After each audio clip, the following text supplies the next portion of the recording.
Once upon a time, when the moon grew on a tree and ants were fond of pickles, there was a lovely brown fox.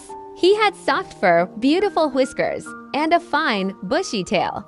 This fox, whose name was Roba, was sitting beside a road one day, combing his whiskers with his claws, when a man came along.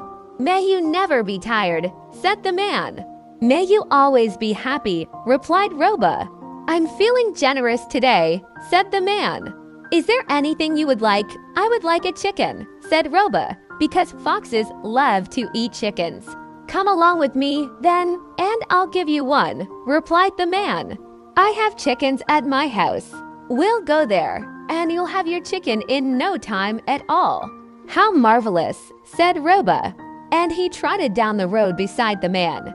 When they got to the man's house, the man said, "Wait outside. I'll go to the yard in the back and get you one of my birds." So Roba sat down to wait, and the man went into his house. Then the man took a sack and put some stones into it.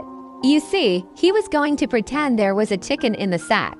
He wasn't really going to give a chicken to the fox at all. When the man came out again, he handed Roba the sack and said, "Here you are. There's a chicken in this sack." "How wonderful," said Roba, and he was just about to open the sack to eat the chicken when the man said, "No.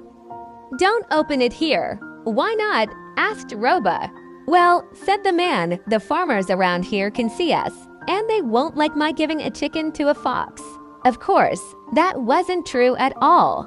The man just didn't want the fox to see that there were only stones in the sack.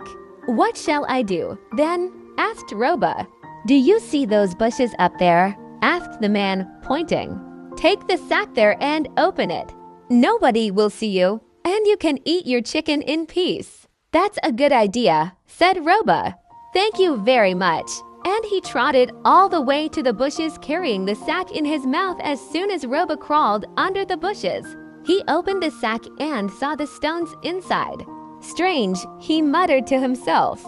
"What kind of a funny joke is this?" When he peeked out of the bushes, he saw that a net had fallen over him. It was a trap. Some hunters had put a net there to catch any fox that went into the bushes to hide. At first, Roba was worried because he thought he might not get out of the net. But he was very clever. Foxes are very, very clever, you know? He searched through the stones in the sack and found one with a sharp edge. With this, he began to cut the net. He cut a hole big enough for his left front paw to fit through.